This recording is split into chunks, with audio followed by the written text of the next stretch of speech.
So this is my graphic score around Tilly, and you follow it around this way. The further away the symbols are from Tilly is the higher the volume, and if a symbol is close together, then the sounds are created closer together. Here at the start we've got the shaker and a vocal noise for the waves from the ocean, and then here we've got stomping and the bell for when she gets trapped in the plastic.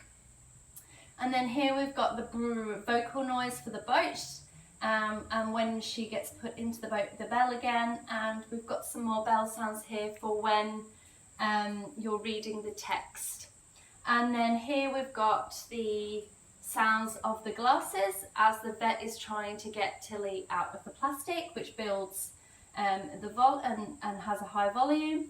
And then here we've got some softer foot tapping for when the vet is telling us what we can do about the plastic problem and giving us some solutions. And then we've got a bell for when Tilly gets released.